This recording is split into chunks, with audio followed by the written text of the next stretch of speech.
Welcome to Cafe Stories. I'm Alfie, your host for today's mystery. We're joining Miss Jane Marple today in the charming village of Ferncombe with the case of the painted teacups. Before we begin, I would love to know where in the world you are tuning in from today. Let me know in the comments.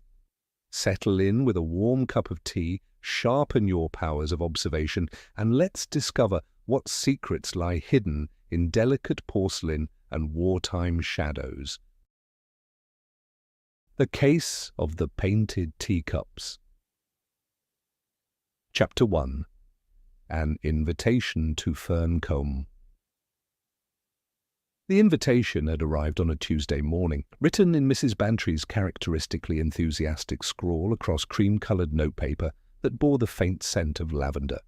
Miss Jane Marple adjusted her spectacles and read it through once more as the train pulled into Ferncombe station, the familiar rhythm of wheels on track giving way to the gentle hiss of steam and the porter's cheerful call. "Do come for a fortnight, Jane," Dolly had written. "My cousin Maud has the most charming cottage here, and the village is perfectly delightful. There's to be a garden party on Saturday, and I'm simply dying to introduce you to everyone. The countryside is divine, and I think the change of air would do you good after that dreadful business with the vicarage murders." Miss Marple smiled to herself as she gathered her knitting bag and small suitcase. Dear Dolly always managed to make the most dramatic events sound like minor social inconveniences.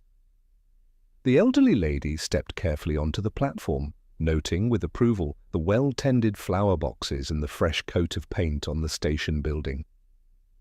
Ferncombe appeared to be the sort of village that took pride in appearances.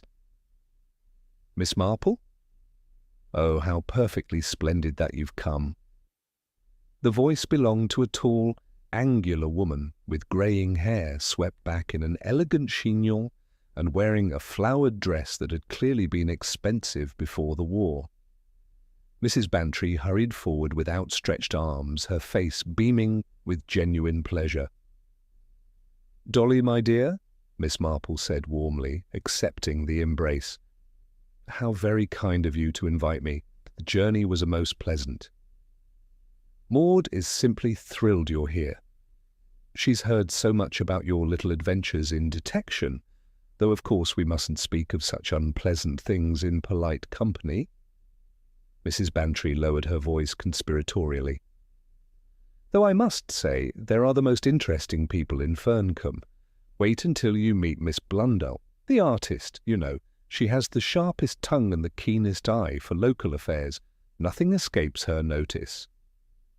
As they walked along the village's main street, Miss Marple observed the neat row of cottages with their well-maintained gardens, the baker's shop with its cheerful striped awning, and the ancient church with its Norman tower rising beyond a cluster of elm trees. It was, she reflected, exactly the sort of English village that appeared in watercolour paintings and tourist brochures, peaceful, prosperous, and prettily preserved. The Bantry cousins' cottage proved to be a charming structure of honey-coloured Cotswold stone with climbing roses around the front door, and a garden that showed the loving attention of someone who understood both beauty and practicality. Miss Maud Weatherby, a plump woman with kind eyes and flower-dusted hands, welcomed Miss Marple with the sort of genuine warmth that made her feel immediately at home. Saturday's garden party was held at Rosemary Cottage, the home of Miss Verity Blundell, and Miss Marple found herself genuinely curious about their hostess even before the introductions were made. The cottage itself was larger than most in the village, with an enviable position overlooking both the village green and the surrounding countryside. More significantly, it boasted a purpose-built studio in the garden, a modern addition that spoke of serious artistic ambition rather than mere dabbling.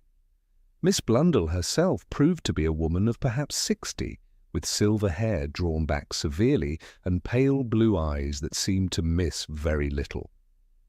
She moved through her guests with the confidence of someone accustomed to being the centre of attention, offering remarks that were invariably clever and occasionally rather sharp. "So you're the famous Miss Marple," she said when Mrs. Bantry performed the introduction. "Dolly has told me the most extraordinary stories about your involvement in various criminal matters. How fascinating that such dramatic events should find their way to quiet villages." "Oh, I fear dear Mrs. Bantry rather exaggerates," Miss Marple replied gently. "One simply observes, you know.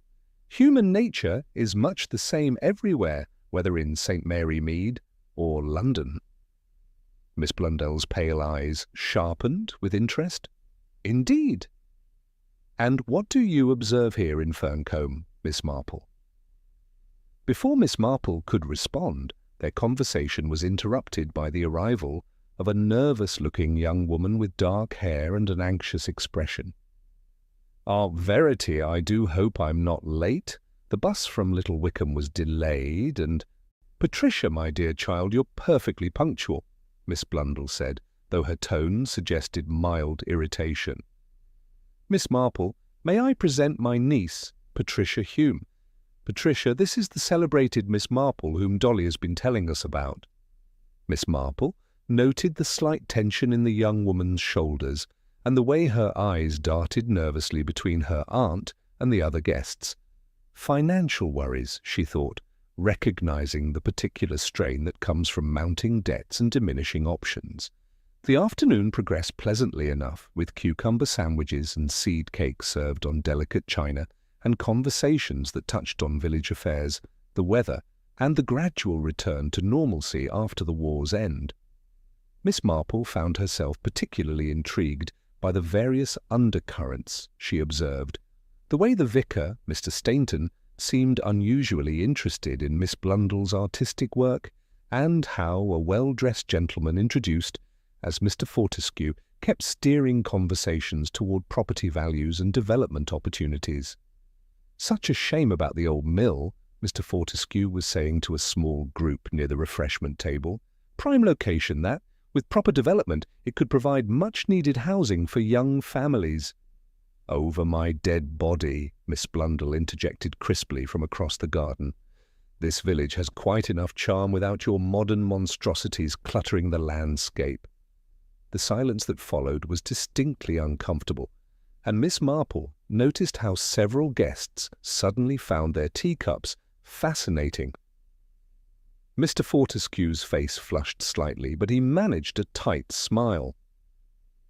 "Progress is inevitable, Miss Blundell, even in Ferncombe."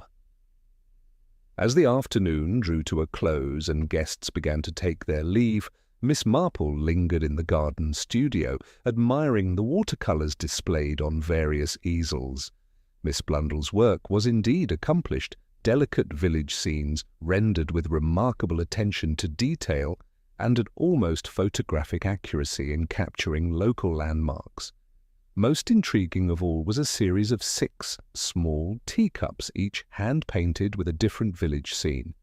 The work was exquisite, showing Miss Blundell's talent for miniature detail, and Miss Marple found herself studying each cup with growing fascination. The scenes depicted various aspects of Ferncombe life: the church, the village green, the railway station, the old mill, and the war memorial. Each painting told a story, she realized, capturing not just buildings and landscapes, but moments in the village's history. Walking back to Maud's cottage in the gentle evening light, Miss Marple reflected on the afternoon's observations. Ferncombe might appear to be the picture of rural tranquility, but beneath its charming surface she had detected the familiar tensions that seem to exist in every community: financial pressures, conflicting ambitions, and the sort of personal animosities that could simmer for years before reaching a dangerous boiling point. Chapter 2. The Studio of Secrets. Sunday morning dawned with the particular brightness that often follows a thunderstorm, though Miss Marple could not recall hearing any rain during the night. She had slept remarkably well at Maud's cottage, lulled by the profound quiet that only true countryside could provide. After a peaceful breakfast of fresh eggs and homemade preserves, She settled in the garden with her knitting, enjoying the play of light through the apple trees and the distant sound of church bells calling the faithful to morning service. It was therefore all the more shocking when Mrs. Crump came running down the lane at 10:30, her usual composed demeanour entirely abandoned. The daily help was a stout woman of middle years who took evident pride in her reputation for reliability and discretion. To see her rushing through the village in obvious distress, her hat askew and her face flushed with exertion, was sufficiently unusual to bring several residents to their front gates. "Oh, Mrs. Weatherby, Mrs. Bantry," she called out as she reached the cottage garden. "Something terrible has happened at Rosemary Cottage. It's Miss Blundell. Oh, dear Lord, she's dead." Miss Marple set down her knitting with deliberate care, her mind immediately alert. Mrs. Bantry, who had been dead-heading roses nearby, dropped her secateurs with a clatter. "Dead?" Mrs. Bantry repeated faintly. "But that's impossible. We saw her only yesterday at the garden party. She was perfectly well." Mrs. Crump wrung her hands, struggling to catch her breath. "I went round as usual this morning to do the Sunday tidying. The front door was locked, but I have my key, you know. I called out, as I always do, but there was no answer. I thought perhaps she'd overslept, so I went about my business, but when I went to empty the wastepaper basket in the studio—" She broke off, pressing a handkerchief to her trembling lips. "My dear woman, sit down," Miss Marple said gently, rising from her chair. "Maud, perhaps a glass of water?" Mrs. Crump accepted the glass gratefully, but continued her account in a shaking voice. "She was in the studio, lying on the floor near her easel. At first I thought she'd had a fall, but then I saw her face was all blue and horrible, and there were marks on her neck. Someone had strangled her, as sure as I'm sitting here." The gravity of the situation settled over the small group like a heavy blanket. Miss Marple found herself thinking of the various tensions she had observed at yesterday's garden party, the sharp exchanges, the underlying animosities, the careful politeness that often masked deeper conflicts. "Have you telephoned the police?" she asked quietly. "I ran straight to the vicarage first, but Mr. Stainton was still conducting the service. Then I came here, not knowing what else to do." Mrs. Crump looked helplessly between the three women. "I've never seen anything so dreadful in my life." Mrs. Bantry had recovered her composure sufficiently to take charge. "We must telephone the police immediately. Maud, you stay with Mrs. Crump. Jane and I will go to Rosemary Cottage to ensure nothing is disturbed before the authorities arrive." The walk to Miss Blundell's cottage seemed longer than usual, though it could not have taken more than 5 minutes. The building looked exactly as it had the previous afternoon, peaceful, well-maintained, giving no external indication of the tragedy within. Miss Marple noted that the front garden showed no signs of disturbance, and the windows all appeared to be properly secured. They found the front door unlocked, as Mrs. Crump had left it in her haste to seek help. The interior of the cottage was neat and undisturbed, showing the effects of Mrs. Crump's regular attention. Nothing appeared to have been stolen or ransacked. It was only when they reached the garden studio that the true horror of the situation became apparent. Miss Verity Blundell lay crumpled beside her easel, her silver hair dishevelled, and her pale blue eyes staring sightlessly at the ceiling. The marks on her throat were clearly visible, and her face bore the unmistakable signs of strangulation. Miss Marple forced herself to look beyond the immediate tragedy, to observe the scene with the detached attention that such situations required. The easel had been knocked askew, and an overturned chair suggested there had been some sort of struggle. More puzzling was the arrangement of objects on the work table near the window. The set of 6 painted teacups that Miss Marple had admired the previous day were prominently displayed, but only 5 remained. The 6th cup, the one that had depicted the war memorial, if she remembered correctly, was nowhere to be seen. "How very odd," Miss Marple murmured, moving carefully around the studio without disturbing anything. "What's odd?" Mrs. Bantry asked, though she'd seemed reluctant to look too closely at the scene. "The teacups, my dear. Yesterday, there were 6 in the set, each painted with a different village scene. Now there are only 5, and they've been arranged in a very deliberate pattern. Indeed, the remaining cups were positioned in a neat row, as if someone had examined them carefully." Miss Marple studied the painted scenes on each cup: the church, the village green, the railway station, the old mill, and what appeared to be a street scene from the village centre. The missing cup, she was now certain, had depicted the war memorial and the surrounding area. The sound of approaching footsteps announced the arrival of officialdom. Inspector Dermot Craddock, a young man with intelligent eyes and a serious demeanour, had driven over from the county police headquarters. He took one look at the scene and immediately began organising the investigation with brisk efficiency. "I'll need everyone to leave the studio immediately," he announced.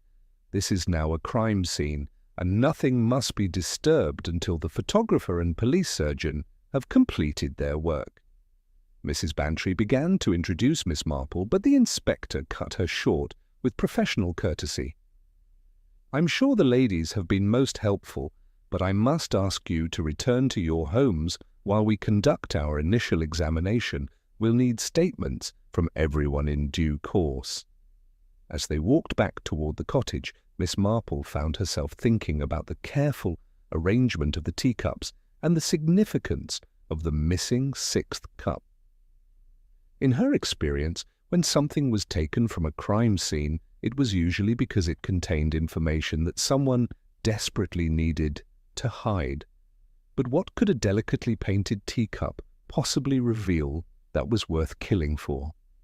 The quiet morning had been shattered by violence, and Miss Marple knew from long experience that when murder came to a village, it usually exposed secrets that had been carefully buried for years.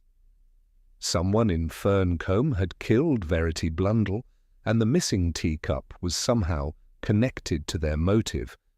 The investigation was about to begin in earnest, and Miss Marple suspected that the peaceful facade of village life was about to be thoroughly examined and found wanting. In her knitting bag, her needles clicked softly as she began a new pattern, her mind already working on the puzzle that had been so brutally presented to them all. Chapter 3. Portraits of Suspicion. By Monday afternoon, the news of Miss Blundell's murder had spread through Ferncombe with the peculiar efficiency that characterises village communication. Inspector Craddock had established himself in the small parlour of the Red Lion Inn, from where he conducted a series of interviews that gradually revealed the complex web of relationships and grievances that had surrounded the deceased artist. Miss Marple, maintaining her usual practice of quiet observation, found herself privy to much of the subsequent gossip through the simple expedient of taking her afternoon walks at strategic times and accepting the numerous invitations to tea that seemed to multiply in the wake of tragedy. It was remarkable, she reflected, how eager people became to share confidences when faced with the unsettling reality of murder in their midst. The first significant revelation came through Mrs. Crump herself, who had recovered sufficiently from her shock to provide a detailed account of recent events at Rosemary Cottage. Miss Marple encountered the daily help at the village shop, where Mrs. Crump was purchasing black-edged notepaper with the obvious intention of writing condolence letters. "Such a terrible business," Mrs. Crump confided, glancing around to ensure they would not be overheard. "And I must say, Miss Marple, there had been some unpleasantness recently. Just last week Miss Patricia came to see her aunt, and my word, the voices that were raised, I couldn't help but hear, you understand, being in the kitchen at the time." Miss Marple made appropriately sympathetic sounds while selecting some wool for her knitting. "Money troubles, it was," Mrs. Crump continued, lowering her voice further. Miss Patricia's husband died in the war, poor soul, and she's been struggling terribly ever since. She'd come to ask her aunt for help, but Miss Blundell, well, she could be quite sharp about financial matters. "Learn to live within your means," she said quite loudly. "I won't throw good money after bad." Those were her exact words. This intelligence proved enlightening when Miss Marple encountered Patricia Hume herself the following day. The young woman was emerging from the post office with red-rimmed eyes and a generally dishevelled appearance that spoke of sleepless nights and considerable distress. "Oh, Miss Marple," Patricia said, attempting a wan smile. "How dreadful that your visit to Ferncombe should be spoiled by such terrible events. You must think our village quite uncivilized." "My dear child," Miss Marple replied gently, "tragedy can strike anywhere. It has nothing to do with the character of a place or its people. You mustn't distress yourself unnecessarily." Patricia's composure wavered visibly. "But you see, everyone knows that Aunt Verity and that we hadn't been getting along recently. There are bound to be questions about her will, about who benefits from her death. The cottage alone must be worth a considerable sum, and with my circumstances being what they are—" She broke off, clearly realizing she had said more than was wise. Miss Marple observed the young woman's genuine distress with sympathy, noting the worn quality of her clothes and the careful way she clutched her worn handbag. "These matters will sort themselves out in due course," Miss Marple said kindly. "The truth has a way of emerging, particularly when there are honest people willing to speak it." That afternoon brought a different sort of revelation when Miss Marple accepted Mrs. Bantry's suggestion that they call upon the vicarage. Mr. Stainton proved to be a man of perhaps 50, with prematurely grey hair and the sort of nervous energy that suggested a temperament ill-suited to pastoral calm. His obvious agitation at their visit was poorly concealed behind offers of tea and anxious inquiries about their comfort. "Such a shock for the entire community," he said, fidgeting with his teacup. "Miss Blundell that is to say, she was a woman of strong opinions and considerable artistic talent. Her loss will be deeply felt." Mrs. Bantry, never one for subtle approaches, addressed the matter directly. "We understand you had been visiting her studio quite frequently in recent weeks, Mr. Stainton. Such dedication to supporting local artists is admirable." The vicar's cup rattled against its saucer as he set it down hastily. "Yes, well, one tries to take an interest in the cultural life of the parish. Miss Blundell's work was quite remarkable, particularly her historical subjects. Some of her wartime paintings were most illuminating." Miss Marple noticed the beads of perspiration on the man's forehead, despite the coolness of the afternoon. "Historical accuracy can be so important," she observed mildly. "Artists often capture details that others might overlook or prefer to forget." "Quite so," Mr. Stainton agreed, though his voice had risen slightly. "Which is why I had hoped that is, I had discussed with Miss Blundell the possibility of acquiring certain pieces for the church's collection. Paintings of historical significance should be properly preserved, don't you think?" The third strand of the emerging pattern revealed itself through Miss Marple's encounter with Mr. Clement Fortescue, the property developer who had spoken so confidently about progress at Saturday's garden party. She met him quite by chance outside the Red Lion, where he appeared to be waiting for someone with barely concealed impatience. "Terrible business about Miss Blundell," he said, without preamble, apparently recognizing her from the party. "Not the sort of thing one expects in a respectable village. Bad for property values, this kind of notoriety." Miss Marple murmured appropriately sympathetic responses, while observing the man's expensive suit and confident demeanour. Mr. Fortescue was clearly someone accustomed to getting his own way through a combination of charm and determination. "Of course life must go on," he continued, warming to his theme. The village needs modern development, proper housing for young families, Miss Blundell's cottage, for instance, prime location that, whoever inherits it would be wise to consider their options carefully. I understand Miss Blundell was quite opposed to development in the village, Miss Marple ventured. Mr. Fortescue's genial expression hardened slightly. Miss Blundell was a woman of fixed ideas. She failed to understand the economic realities of the modern world. Progress cannot be stopped indefinitely by sentimental attachment to the past.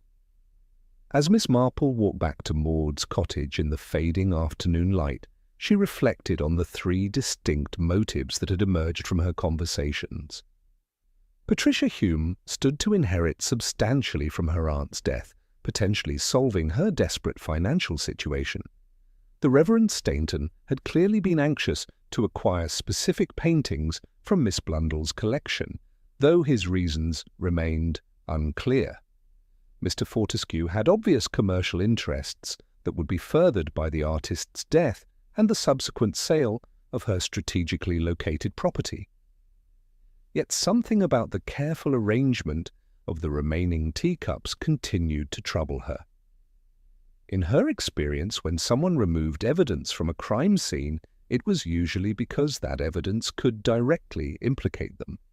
The missing teacup had depicted the war memorial and its surroundings, but what could such a scene possibly reveal that was worth killing for? The puzzle was becoming more complex rather than clearer, and Miss Marple suspected that the true motive for Verity Blundell's murder lay deeper than the obvious explanations of money, property, or artistic acquisition. Someone in Ferncombe was harbouring a secret significant enough to drive them to murder, and until that secret was uncovered, no one in the village could truly feel safe. Chapter 4. Patterns in Porcelain. Tuesday morning brought with it a development that Miss Marple had been quietly hoping for. Inspector Craddock, having completed his initial examination of the crime scene, had released the studio for cleaning, though the cottage itself remained sealed pending further investigation. Mrs. Crump, despite her obvious distress, had volunteered to oversee the careful packing of Miss Blundell's artistic materials and personal effects. "It seems only proper," she explained to Miss Marple when they encountered each other at the village green. "Miss Patricia is far too upset to deal with such things, and there's no one else who knows where everything belongs. The inspector said I might pack the paintings and such, provided I make a careful list of everything." Miss Marple expressed her sympathy for such a melancholy task, while privately recognizing an excellent opportunity to examine the studio more thoroughly. When she mentioned this conversation to Mrs. Bantry over their morning tea, her friend immediately grasped the significance. "Of course you must offer to help," Mrs. Bantry declared with characteristic decisiveness. "Poor Mrs. Crump shouldn't have to manage such a burden alone, and your organizational skills would be invaluable in such circumstances." Thus it was that Miss Marple found herself in Verity Blundell's studio that afternoon, carefully wrapping paintings in brown paper while Mrs. Crump sorted through brushes and painting supplies. The studio had been thoroughly examined by the police, but Miss Marple's trained eye noticed details that might have escaped official attention. The 5 remaining teacups had been moved to a shelf near the window, where the afternoon light revealed the extraordinary delicacy of their painted decoration. Miss Marple examined each cup with growing fascination, marvelling at the artist's meticulous attention to detail. Each scene was rendered with almost photographic precision, capturing not merely the physical appearance of village landmarks, but something of their character and atmosphere. "Miss Blundell was working on these right up until the end," Mrs. Crump observed, joining Miss Marple at the window. She'd been at them for weeks, adding tiny details and adjusting the colours. Particular about her work she was. Nothing left the studio until it was exactly as she wanted it. The cup depicting the church showed the building during what appeared to be a winter morning, with frost on the gravestones and smoke rising from the vicarage chimney. Every stone in the ancient walls was individually painted, and tiny figures could be seen moving about their morning tasks. Miss Marple recognized Mrs. Crump herself, identifiable by her distinctive blue coat, sweeping the church steps. "How remarkably detailed," Miss Marple murmured. "One can almost count the individual paving stones." "That's nothing to what she could do when she really set her mind to it," Mrs. Crump replied with evident pride. "The missing cup, the one with the war memorial, why, you could make out every name carved on the stone and all the wreaths laid out for Remembrance Day. She'd spent hours getting the shadows just right, showing how the light fell across the memorial at different times of day." Miss Marple set down the church cup with careful deliberation. "Remembrance Day, you say? How interesting that she should choose that particular occasion to paint." "Oh, it wasn't just one scene," Mrs. Crump explained, warming to her subject. She'd been working on a whole series about the war years, how the village looked during the blackout, the Home Guard exercises, the evacuees arriving at the station.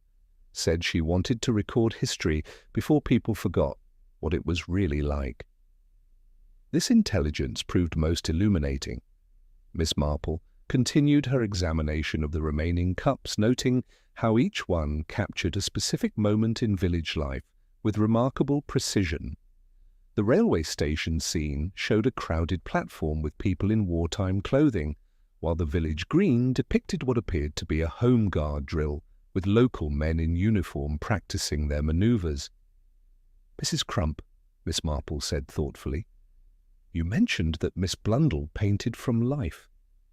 Did she make sketches outdoors or work from memory?" "Both, really.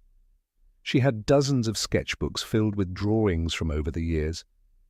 Sometimes she'd sit in the churchyard or on the green for hours, just watching and drawing. Nothing escaped her eye. She once painted a picture of the post office that showed young Tommy Fletcher stealing apples from Mrs. Henderson's basket, though she'd only glimpsed it for a moment." Miss Marple found herself thinking of a similar situation in St. Mary Mead, where an artist's careful observation had inadvertently captured evidence of wrongdoing.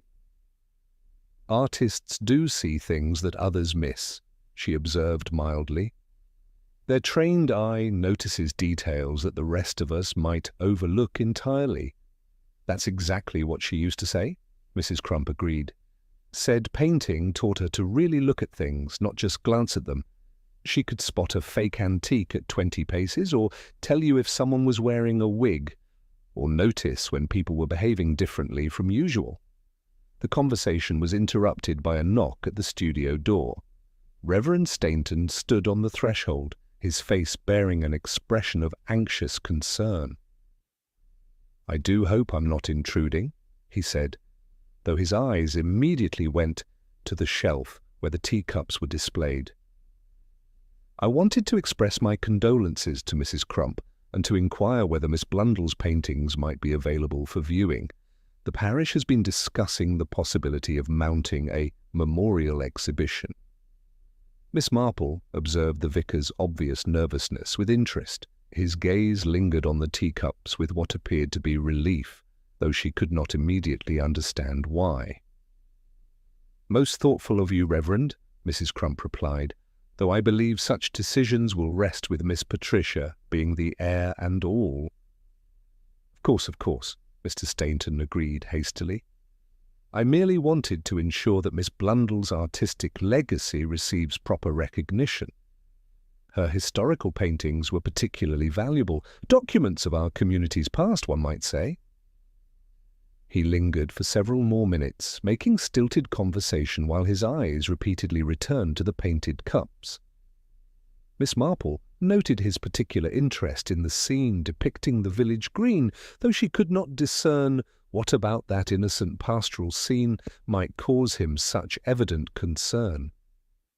After the vicar's departure, Miss Marple returned to her examination of the teacups with renewed purpose. If Verity Blundell had indeed possessed the artist's gift for noticing details that others missed, and if she had been documenting village life during the war years with photographic precision, then it was entirely possible that she had inadvertently captured something that someone desperately wanted to remain hidden. The missing sixth cup had depicted the war memorial and its surroundings during Remembrance Day, but what could such a scene possibly contain that was worth killing for? Miss Marple found herself remembering the long shadows that Mrs. Crump had mentioned, and how light could reveal details that might otherwise remain obscured. As she carefully wrapped each remaining cup in tissue paper, Miss Marple reflected on the nature of secrets and the lengths to which people would go to protect them. In her experience, the most dangerous secrets were often those that seemed innocent on the surface, but carried implications that could destroy lives and reputations. Somewhere in Verity Blundell's meticulous documentation of village life lay the key to her murder, and Miss Marple was beginning to suspect that the answer might be found not in what the missing cup showed, but in who it revealed. Chapter 5. Echoes from the War. Wednesday brought a development that proved most illuminating, though it came about through the sort of chance encounter that Miss Marple had learned to value highly in her informal investigations. She was returning from an early morning walk when she encountered old Mr. Pembridge, a gentleman of 80-some years who had been tending the war memorial with obvious care and attention. "Beautiful morning," she observed, pausing to admire the carefully tended flower beds that surrounded the stone monument.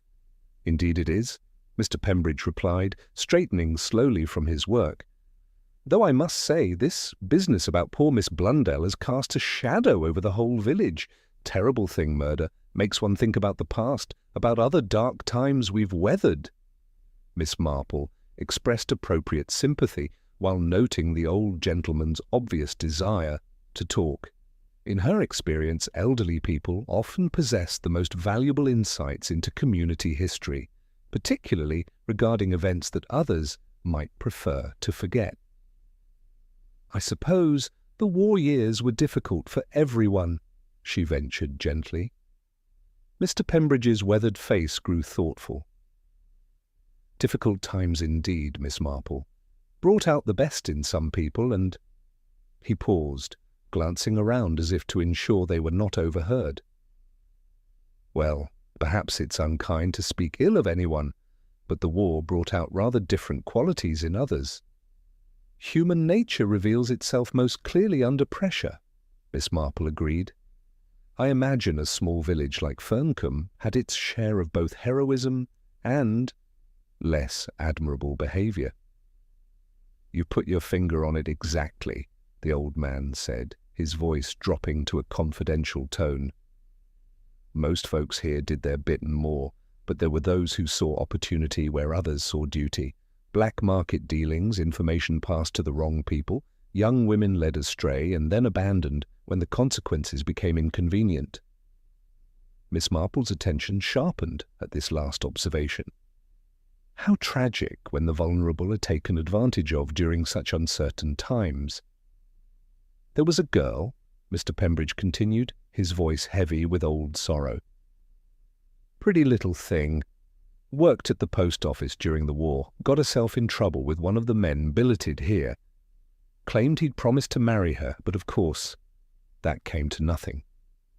When her condition became obvious, she simply disappeared one night, found her body in the river 3 weeks later."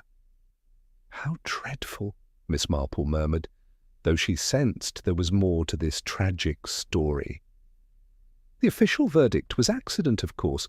Poor girl slipped and fell, they said. But there were those of us who wondered. She'd been asking questions, you see, about the father of her child. Said she had proof of promises made, letters written, then suddenly she was gone, and her few belongings had been cleared out of her room before anyone could examine them properly. This intelligence proved most disturbing, particularly when Miss Marple learned more details during her afternoon visit with Mrs. Crump. The Daily Help had agreed to tea at Maud's cottage, partly from gratitude for Miss Marple's assistance with the studio clearance, and partly from an obvious need to share her memories with someone who would listen sympathetically. Rose Emmett, her name was, Mrs. Crump recalled, when Miss Marple delicately broached the subject of wartime tragedies. Sweet girl, no more than 19 when it happened. She'd been so excited about her young man, showed everyone his photograph, talked constantly about their wedding plans. Then, when she told him about the baby, he turned cold as winter. How heartbreaking for the poor child, Miss Marple observed. Did she never reveal the identity of the father? Mrs. Crump glanced around nervously before answering. She did, to those who'd listen. But he was someone with influence, someone people respected. When she started making accusations, folks said she was just a hysterical girl trying to trap a man above her station. And Miss Blundell, did she know of this tragedy? Oh yes, Miss Blundell knew all about it. She was young herself then, just starting her career as an artist. She'd made friends with Rose, actually, used to sketch her sometimes, said she had the perfect face for watercolour portraits. Miss Blundell was quite upset when Rose died, insisted it wasn't an accident. Miss Marple absorbed this information with growing unease. A pattern was beginning to emerge from the shadows of Ferncombe's wartime past, a pattern that suggested corruption, exploitation, and quite possibly murder. Mrs. Crump, she said carefully, you mentioned that Miss Blundell had been working on paintings of the war years. Did any of these works depict events connected to this tragedy? The older woman's face grew troubled. There was one painting she'd done recently, a scene of the Home Guard exercises on the village green. She'd been working from old sketches and photographs, trying to get all the details exactly right. Said it was important to record things as they really were, not as people might prefer to remember them. And this painting included recognizable individuals? Oh yes, she was very particular about getting the faces right. Spent hours with old photographs making sure every uniform and every person was exactly as they'd been. Said history shouldn't be sanitized for comfort's sake. Miss Marple found herself thinking again of the missing teacup and its depiction of the war memorial during Remembrance Day. If Verity Blundell had indeed been documenting wartime events with photographic precision, including the faces and actions of specific individuals, then it was entirely possible that she had inadvertently captured evidence of activities that someone desperately wanted to keep hidden. The conversation was interrupted by Inspector Craddock's arrival at the cottage. The young officer looked tired and frustrated, bearing the expression of someone whose investigation had encountered unexpected complications. "I do hope you ladies won't mind," he said formally, "but I understand Mrs. Crump has been most helpful in organizing Miss Blundell's effects. I wondered if she might have noticed anything unusual among the deceased's papers or personal items." Mrs. Crump shook her head regretfully. "Nothing that seemed important to me, Inspector. Just the usual things. Household accounts, letters from art suppliers, that sort of thing. Though I did notice that her old sketchbooks from the war years seemed to have some pages missing. Torn out quite neatly they were." This intelligence clearly surprised the inspector, who made careful notes while questioning Mrs. Crump about the missing sketches. Miss Marple observed his growing concern with interest, recognizing the signs of an investigation that had taken an unexpected turn. After the inspector's departure, Miss Marple walked slowly back through the village, her mind working over the various threads of information she had gathered. The picture that was emerging suggested that Verity Blundell's murder was connected to events that had occurred more than 5 years earlier. Events involving corruption, exploitation, and quite possibly the death of an innocent young woman. Someone in Ferncombe was harbouring secrets from the war years, secrets significant enough to drive them to murder when faced with the possibility of exposure through an artist's meticulous documentation. The missing teacup and the torn pages from sketchbooks suggested a desperate attempt to erase evidence of past wrongdoing. As she paused again at the war memorial, Miss Marple reflected on the nature of memory and guilt. The names carved in stone commemorated those who had died in service to their country, but she was beginning to suspect that Ferncombe harboured memories of a different sort of death, one that had been carefully concealed but never truly forgotten. Chapter 6. The Vicar's Dilemma. Thursday afternoon brought with it an unexpected invitation that Miss Marple accepted with considerable interest. The Reverend Mr. Stainton had called at Maud's cottage to request, somewhat awkwardly, that Miss Marple might assist with organising a parish meeting to discuss the proposed memorial exhibition of Miss Blundell's work. His nervous manner and obvious reluctance to meet her eyes suggested that this was not the true purpose of his visit. "Most kind of you to think of me," Miss Marple replied gently, "though I fear my acquaintance with the village is rather limited for such an undertaking." "Oh, but Mrs. Bantry speaks so highly of your organisational abilities," the vicar insisted, his hands fidgeting with his prayer book. "And your experience with, that is to say, your understanding of delicate situations would be invaluable in determining which of Miss Blundell's works would be most suitable for public display." The subtle emphasis on suitable did not escape Miss Marple's attention. She agreed to accompany him to the vicarage for tea, where they might discuss the matter more thoroughly. The vicarage proved to be a rambling Victorian structure, somewhat shabby but comfortable, with the peculiar atmosphere of controlled chaos that characterized homes where intellectual pursuits took precedence over domestic order. Mrs. Stainton, a thin, anxious woman with greying hair, welcomed Miss Marple with obvious relief at having another lady present to assist with the social niceties. "Such a terrible business about poor Miss Blundell," she said, pouring tea from a service that had clearly seen better days. "Richard has been quite beside himself with worry about the parish response. These things do so unsettle people's faith, don't they?" Miss Marple murmured appropriate sympathies while observing the vicar's continued agitation.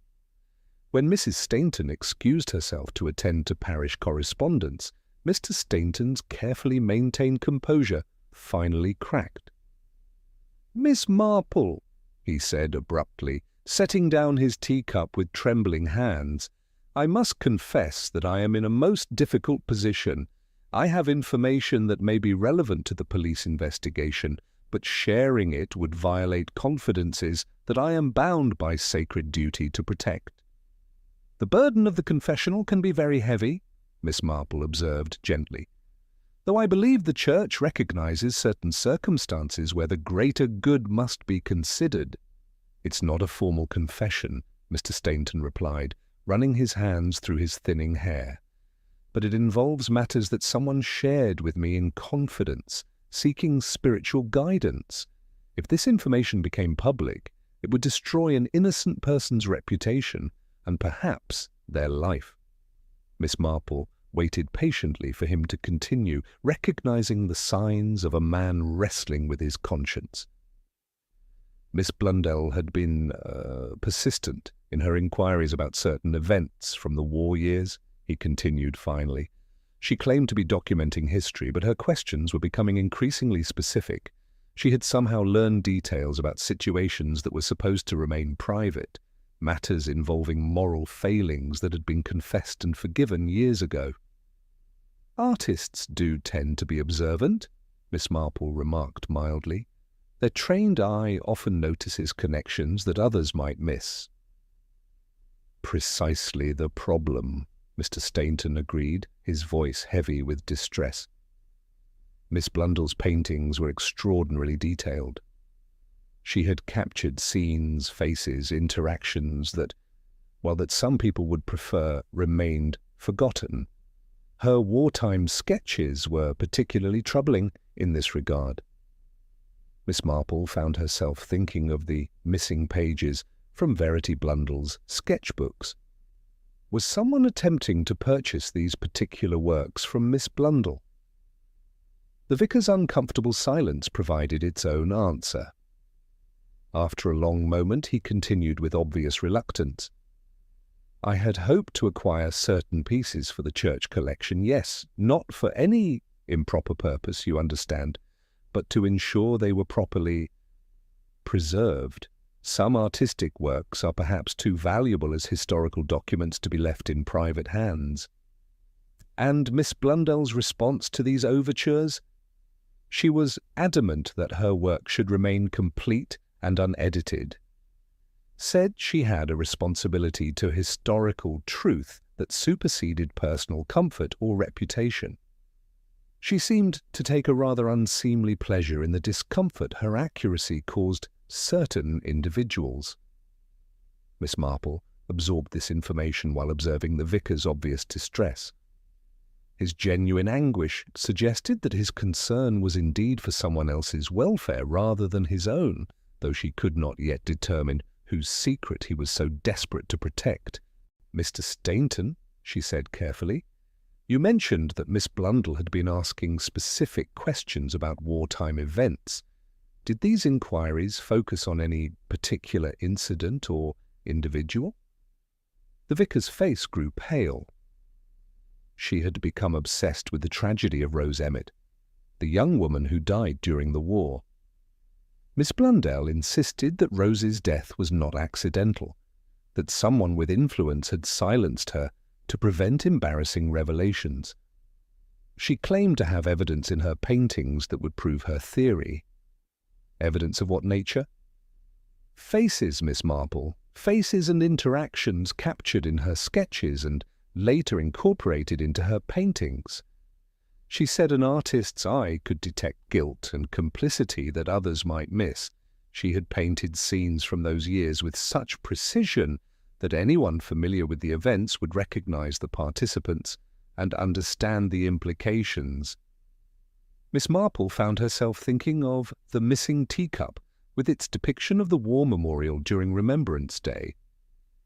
If Verity Blundell had indeed captured compromising evidence in her artistic documentation, then someone had clearly decided that the risk of exposure was worth the terrible gamble of murder.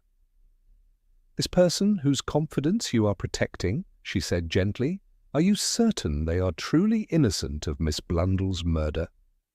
Mr. Stainton's anguished expression provided a partial answer. "I cannot believe that is, the person in question has lived an exemplary life for years, has contributed greatly to the community, has shown genuine remorse for past failings, but I must admit that Miss Blundell's persistent accusations and threats of exposure had caused considerable distress." The conversation was interrupted by Mrs. Stainton's return, effectively ending the vicar's uncomfortable revelations. As Miss Marple took her leave, she reflected on the complex web of guilt, loyalty, and moral obligation that the murder had exposed. Someone in Ferncombe was indeed harbouring secrets from the war years, secrets that Verity Blundell had threatened to expose through her artistic documentation. The vicar's obvious torment suggested that he knew more than he was willing to reveal, torn between his duty to protect confidences and his obligation to see justice done. Miss Marple suspected that the resolution of this case would require someone to make the difficult choice between personal loyalty and the demands of truth. Walking back through the village in the gathering dusk, she found herself wondering whether the murderer's greatest mistake had been in underestimating an artist's power to capture truth, or in overestimating their ability to destroy evidence of their crime. In her experience, attempts to conceal guilt often served only to highlight it more dramatically, like shadows that grew darker when exposed to brighter light. Chapter 7. The Weight of Truth. Friday morning brought news that sent a ripple of alarm through the village. Inspector Craddock arrived at Maud's cottage shortly after breakfast, his usually composed demeanour showing signs of considerable strain. The theft had occurred sometime during the night, and the implications were both disturbing and revealing. The evidence room at the Red Lion was broken into, he explained grimly to Miss Marple and Mrs. Bantry. A most professional job. The lock picked with considerable skill, nothing disturbed except for one specific item. The remaining teacups from Miss Blundell's studio have been stolen. Miss Marple set down her knitting with careful deliberation. How very interesting, and yet one might observe, rather pointless. If the murderer was seeking to destroy evidence, surely they would have taken the cups at the time of the crime. Precisely my thinking, Inspector Craddock agreed, which suggests that the killer has only recently realized the significance of what those cups might reveal. Something has changed. Perhaps our investigation has uncovered information that makes their continued existence too dangerous to tolerate. Mrs. Bantry looked bewildered. But what could painted teacups possibly reveal? They were merely village scenes, surely. Miss Blundell's extraordinary attention to detail, Miss Marple replied thoughtfully. As I observed during our work in the studio, she painted with almost photographic precision. Every face, every figure, every architectural detail was rendered with remarkable accuracy. The inspector nodded grimly. We've been making inquiries about the wartime period, particularly regarding the death of Rose Emmett. It seems our questions may have prompted someone to take desperate action. Miss Marple found herself thinking of her conversation with Reverend Stainton and his obvious anguish about protecting someone's confidence. The timing of the theft suggested that recent developments had pushed the killer beyond mere concern into active panic. "Inspector," she said carefully, "might I ask whether your inquiries have focused on any particular individuals from that period?" "We've been examining service records, Home Guard rosters, and personnel files from the various military units billeted in the village during the war. The process has been complicated by the fact that many records were lost or destroyed, but we've managed to piece together a fairly comprehensive picture of who was present during the relevant period." This intelligence proved illuminating when Miss Marple encountered Mr. Fortescue later that morning outside the post office. The property developer appeared unusually agitated, his normally confident demeanour replaced by nervous energy that manifested in constant movement and distracted conversation. "Terrible business, this theft," he said, without preamble. "Makes one wonder whether the police are competent to handle such matters. Perhaps it's time to call in Scotland Yard specialists." Miss Marple observed his obvious anxiety with interest. "I understand the stolen items were Miss Blundell's painted teacups. Surely their value was more sentimental than monetary?" "Value is relative," Mr. Fortescue replied tersely. "Some things are worth far more than their apparent price would suggest. Miss Blundell's work was becoming quite sought after, you know. Collectors value authenticity and historical accuracy. Indeed, I believe her wartime sketches were particularly detailed." The developer's face flushed slightly. "Artists often take liberties with historical accuracy for dramatic effect. One shouldn't assume that every detail in a painting reflects actual events."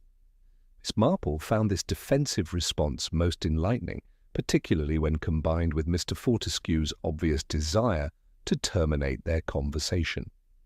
His nervous energy and frequent glances toward the police station suggested someone whose carefully constructed composure was beginning to crack under pressure. The afternoon brought an even more revealing encounter when Miss Marple accepted an invitation to tea with Patricia Hume. The young woman had inherited not only her aunt's cottage, but also the considerable burden of sorting through a lifetime's accumulation of artistic materials and personal effects. "I've been going through Aunt Verity's correspondence," Patricia explained as she served tea in the familiar sitting room. "She kept everything, letters, bills, even scraps of paper with notes about her paintings. It's fascinating but rather overwhelming."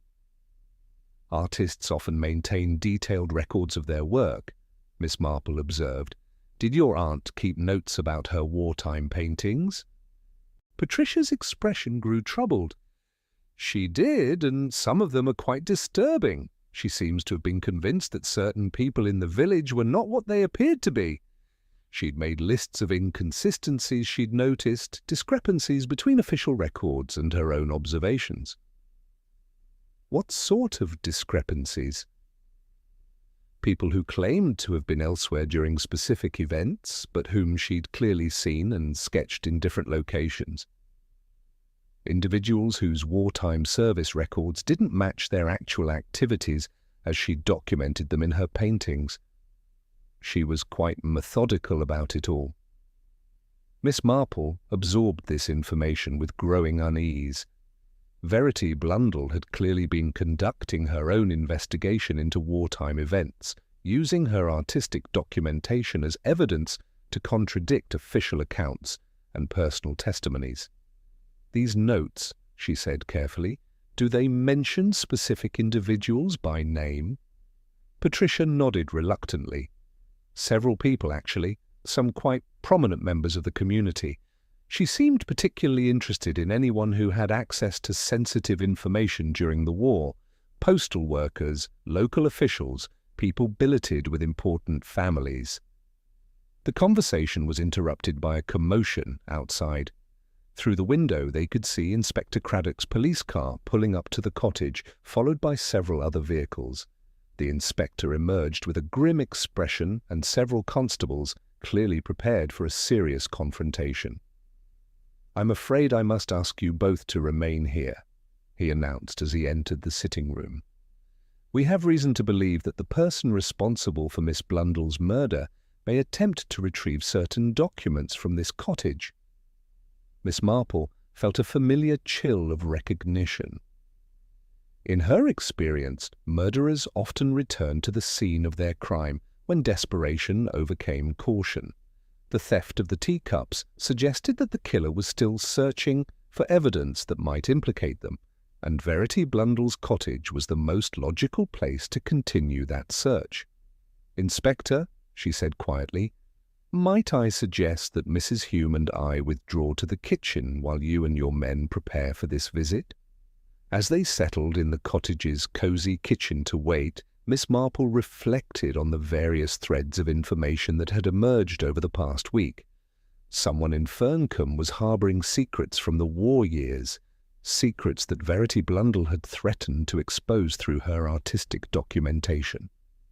The theft of the teacups and the anticipated return to the cottage suggested that the killer was still searching for specific evidence that would conclusively link them to both past crimes and the recent murder. The weight of truth, she reflected, often proved heavier than the burden of concealment.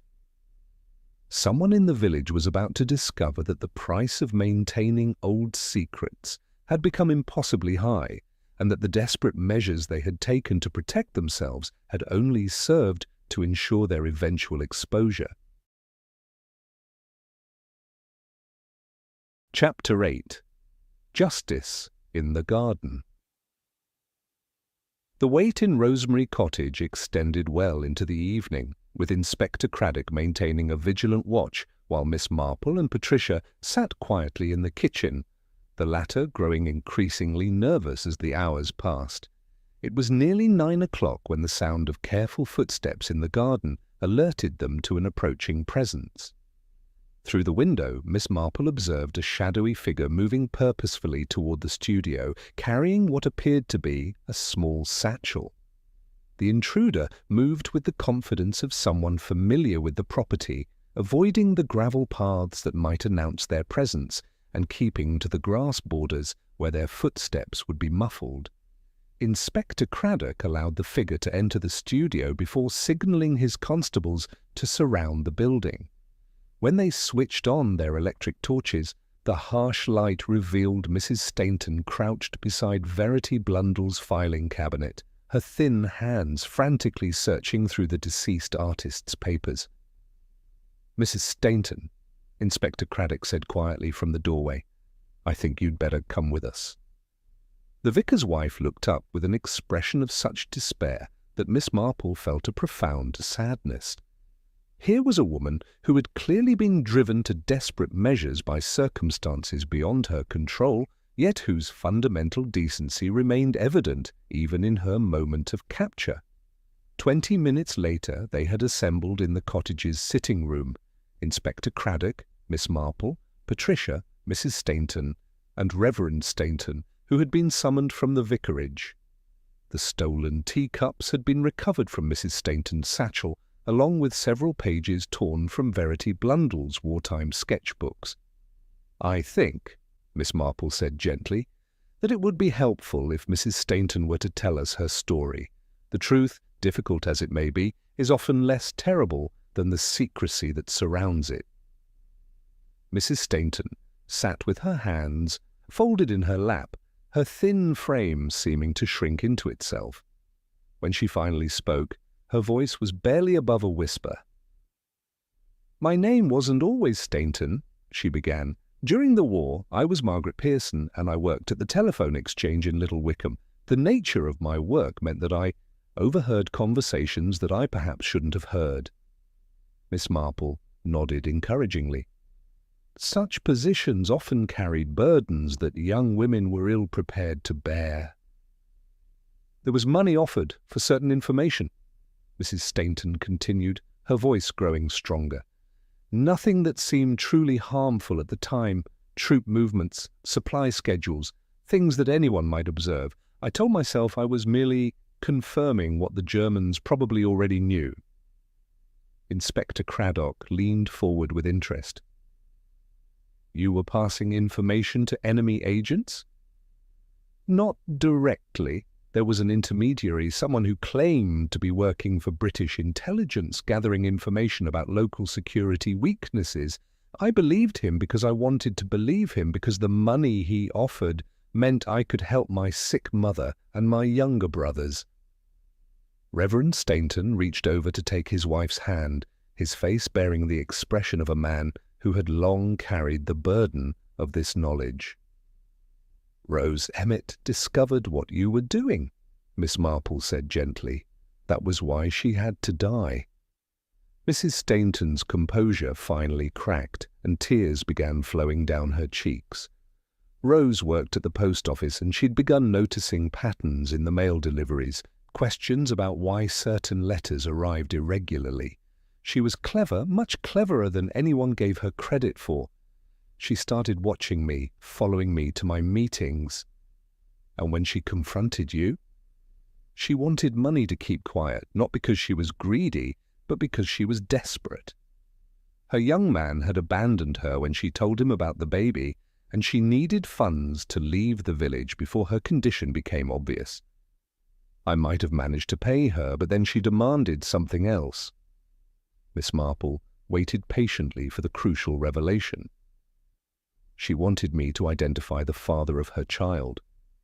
She'd realized that her lover was the same man who'd recruited me for the intelligence work, the man I'd been passing information to. She thought if she could prove his identity and his activities, she could force him to acknowledge the baby and provide for its future.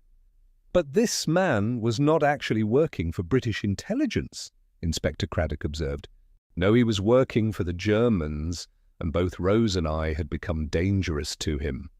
When Rose arranged to meet him at the river to discuss terms, I knew she was walking into terrible danger. I followed her that night, intending to warn her, but I arrived too late. He'd already silenced her." "And you said nothing?" Mrs. Stainton's voice dropped to a whisper. "He said he would expose my activities to the authorities if I spoke. I would have faced charges of treason, possible execution. I was young and terrified, and I told myself that speaking out wouldn't bring Rose back." Miss Marple found herself thinking of the missing teacup and its significance. Miss Blundell had painted the Remembrance Day ceremony with her usual precision. What did that painting reveal? "Faces," Mrs. Stainton replied simply. Miss Blundell had captured the moment when wreaths were being laid at the memorial. In the background of her painting, she'd included spectators watching the ceremony. One of those faces belonged to the man who'd recruited me, the man who'd killed Rose. He'd returned to the village years later under a different identity, thinking himself safe. "Mr. Clement Fortescue," Miss Marple said with quiet certainty. Mrs. Stainton nodded miserably. He'd built a new life as a successful businessman, married well, established himself in respectable society, but Miss Blundell's artistic memory was too precise. She'd painted him exactly as he'd appeared during the war, and she'd begun asking questions about his presence at events where he claimed never to have been. So when Miss Blundell threatened to expose this connection, you felt you had no choice but to silence her. She came to the vicarage last Saturday evening, after her garden party. She'd figured out my wartime identity and my connection to Rose's death. She said she intended to present her evidence to the police unless I confessed publicly to my role in the espionage activities. She showed me the painted teacup depicting the memorial ceremony, pointing out Fortescue's face in the crowd and explaining how she'd connected him to the wartime intelligence network. Inspector Craddock made careful notes, while Mrs. Stainton completed her confession. The details emerged slowly. The desperate struggle in the studio when Verity Blundell refused to be dissuaded from her course, the panicked theft of the incriminating teacup, the subsequent realization that other painted cups might also contain damaging evidence. "I never intended to hurt anyone," Mrs. Stainton concluded. "I've spent years trying to atone for my wartime failings through charitable work and devotion to the parish. But when faced with the prospect of exposure and disgrace, I found that I was still the same frightened girl who'd chosen self-preservation over justice for poor Rose." As the police led Mrs. Stainton away, Miss Marple reflected on the tragic irony of the situation. An artist's dedication to truth and historical accuracy had ultimately provided the key to solving not one murder but two, separated by more than 5 years, but connected by the same fundamental motive, the desperate desire to keep shameful secrets buried. The case had demonstrated once again that human nature remained remarkably consistent across time and circumstance. Fear, guilt, and the instinct for self-preservation could drive even fundamentally decent people to terrible acts, while the weight of unconfessed sin grew heavier with each passing year until it became unbearable.